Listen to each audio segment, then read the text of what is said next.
हम ही को कातिल कहेगी दुनिया, हमारा ही कत्लेआम होगा। हम ही कुएं खोदते फिरेंगे, हम ही पे पानी हराम होगा। मैं वक्फ कानूनों में किए जा रहे संविधान विरोधी बदलावों के खिलाफ बोलने के लिए खड़ा हुआ हूं। देश के मुसलमानों से नफरत में इतनी अंधी हो गई है कि खुलेआम देश की संसद में देश सरकार के माइनॉरिटी मिनिस्टर साहब और होम मिनिस्टर साहब झूठ बोलते हैं और देश को गुमराह करते हैं। जिस बिल को मुसलमानों के हुकूक की हिफाजत करने वाला बिल बताया जा रहा है, उसी को पेश करने के लिए और उस पर बात करने के लिए लोकसभा में भाजपा सरकार के पास एक भी मुस्लिम सांसद नहीं है। जिस वक्फ बिल को मुस्लिम महिलाओं को हक दिलाने वाला बताया जा रहा है, उसे संसद में पेश करने वाली पार्टी के पास न तो राज्यसभा में, न लोकसभा में, न देश की किसी विधानसभा में एक भी मुस्लिम महिला सदस्य नहीं। मंत्री जी, मैं इस सदन में अलल ऐलान ये कहता हूं कि जब भी इस देश की जमीन को लहू की जरूरत होगी, आपसे 2 कदम आगे इमरान खड़ा मिलेगा। ये मैं आपसे यकीन दिलाते हुए कह रहा हूं। धन्यवाद मोदी जी, क्या बढ़िया सौगातें मोदी दे रहे हैं आप। पहले हमें गुजराते मोदी दिया, आप सौगातें मोदी दे रहे हैं। मैं आज जद पे हूं तो इतना खुशगुमान न हो, मैं आज जद पे हूं तो इतना खुशगुमान न हो। चराग सबके बुझेंगे, हवा किसी की नहीं। चरागों के सफर में दबदबा हो आंधियों का तो फिर अंजाम जुल्मत के सिवा कुछ भी नहीं होगा। ये दुनिया नफरतों के आखिरी स्टेज पर है, इलाज इसका मोहब्बत के सिवा कुछ भी नहीं होगा। इस बिल में जो भी पॉइंट्स दिए गए हैं, बॉम्सी पोर्टल देख लीजिए, सरकार का झूठ आपको पकड़ में आ जाएगा। हम डरे नहीं हैं, हम सिर्फ सरकार से अपील कर रहे हैं कि हमें अपना समझिए। इसे भले किरण जी लेके आए हैं, लेकिन ये उम्मीद की नहीं बल्कि नाउम्मीदी की किरण है। और इस देश की एक बहुत बड़ी आबादी इस बात से खदशे में है, शक में है कि आप सीधे उनकी जमीनों को लूट करके धन्ना सेठों को बेचना चाहते हैं। धन्यवाद सभापति महोदय। हम ही को कातिल कहेगी दुनिया, हमारा ही कत्लेआम होगा। हम ही कुएं खोदते फिरेंगे, हम ही पे पानी हराम होगा।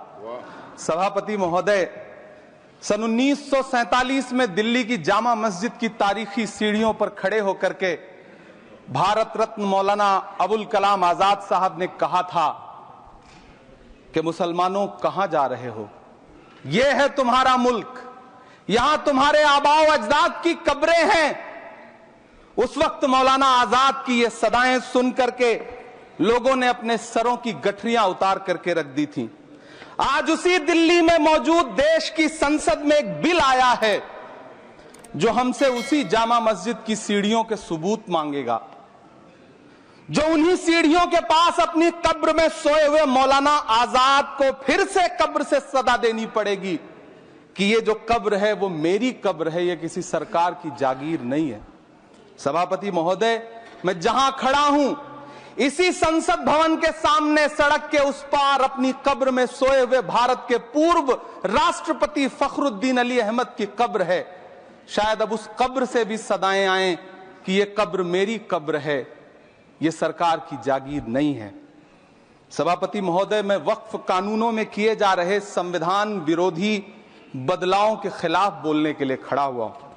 संविधान का आर्टिकल 14 हो, 29 हो, 30 हो, चीख चीख कर कहता है कि देश में सब बराबर के हकदार हैं। आर्टिकल 26 कहता है कि सबको अपने अपने मजहबी कामों के लिए मंदिर, मस्जिद, गिरजाघर, गुरुद्वारों का निर्माण करने का हक है और उसका रखरखाव का भी हक है।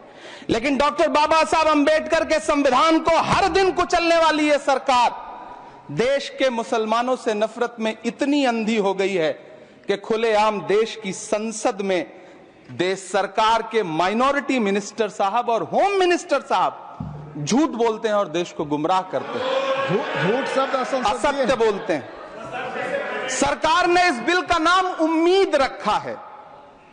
मंत्री जी, कल से इसे देश के मुसलमानों के लिए नई उम्मीद बता रहे हैं। नहीं मंत्री जी, न तो यह बिल मुसलमानों के लिए नई उम्मीद है और न ही उम्मीद की नई किरण।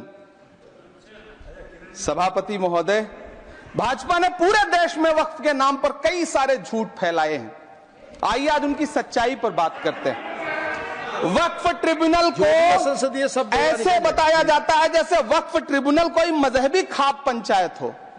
सभापति महोदय, जबकि सच्चाई यह है कि वक्फ ट्रिब्यूनल भी तो सरकारी न्यायिक विभाग है, जिसमें सरकार द्वारा नियुक्त जज होते हैं, जिसमें प्रशासनिक अधिकारी होते हैं, कहीं ऊपर से थोड़ी आ गए।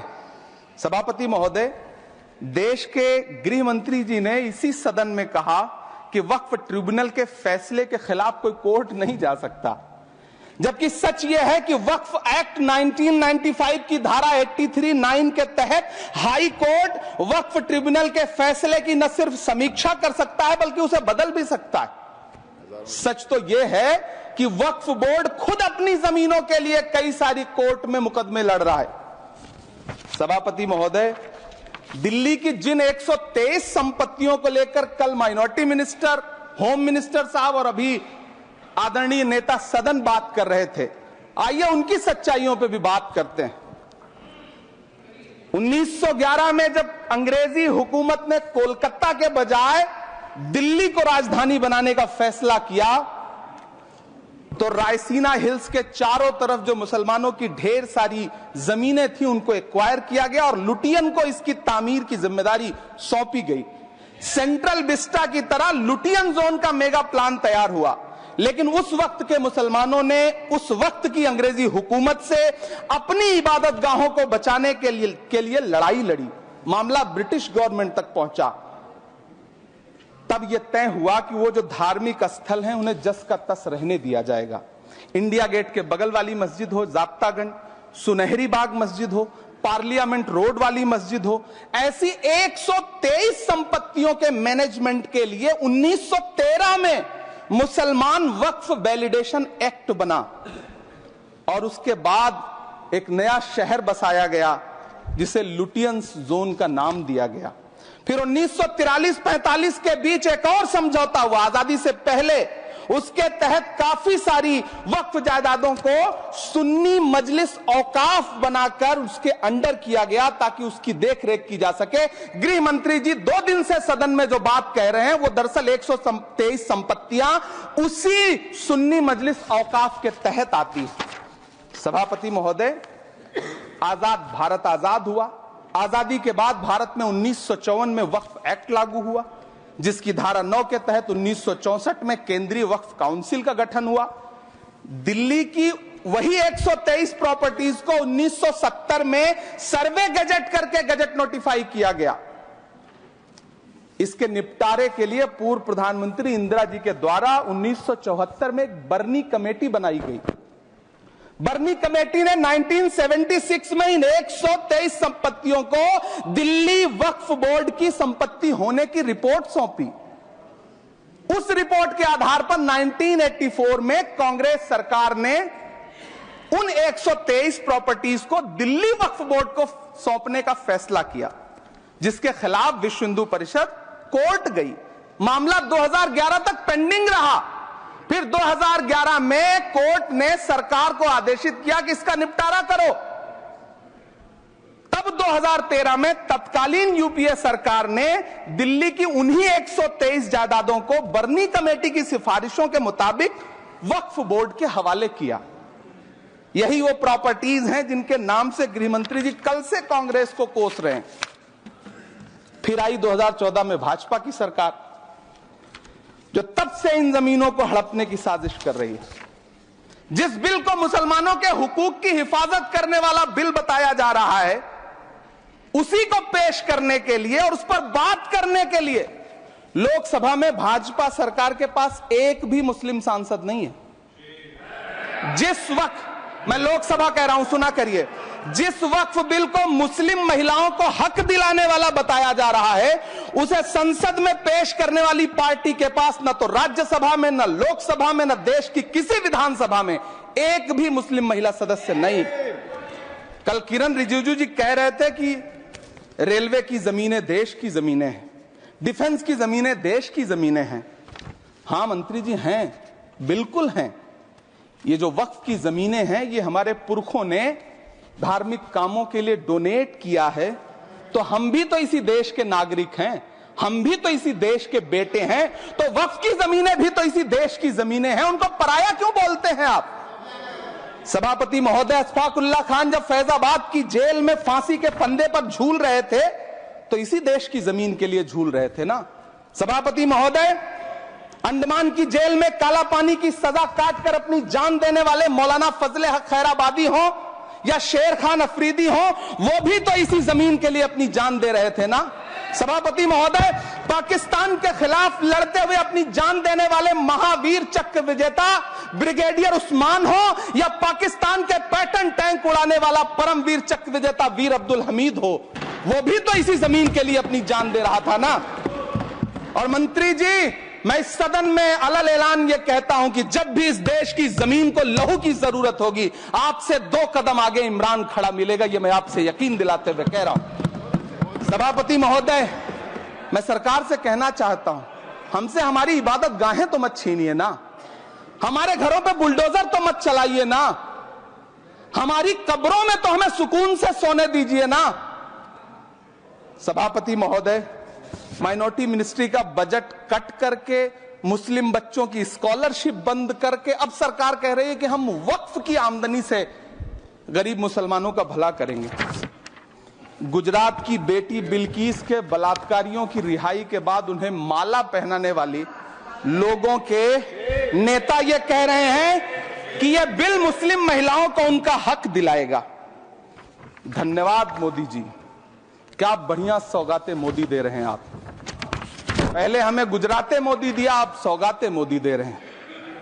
लेकिन यह सरकार इतना याद रखे कि इसी ठसक के साथ देश की संसद में सीए का कानून भी लाया गया था और कहा गया था बड़े बड़े भाषण देकर के कि पड़ोसी देशों से हिंदू भाइयों को ला करके यहां नागरिकता दी जाएगी। लेकिन मैं आपके संज्ञान में लाता हूं सर कि पिछले इतने दिनों में इनसे नागरिकता लेने के लिए 2000 व्यक्ति भी नहीं आए, जबकि इसके उलट इन्हीं की सरकार में पिछले 10 साल में 15 लाख से ज्यादा भारतीयों ने भारत की नागरिकता छोड़ करके दूसरे देश में जाकर के बस गए। यह हुआ उस कानून का अंजाम। सभापति महोदय, इसी तरह की जिद के साथ किसानों के खिलाफ भी कानून लाए गए थे। जिस तरह आज वक्फ के फायदे गिनाए जा रहे हैं, उसी तरह से किसानों को भी कृषि कानूनों के फायदे गिनाए गए थे। लेकिन अंजाम क्या हुआ? 700 किसानों की शहादत लेने के बाद सरकार को अन्नदाता किसानों के सामने घुटने टेकने पड़े और कृषि कानून वापस लेने पड़े। जिल्ले इलाही, जमहूरियत जो है वो नफरत और ठसक से नहीं चलती है, अकड़ से नहीं चलती है, उसमें सबकी हिस्सेदारी जरूरी है।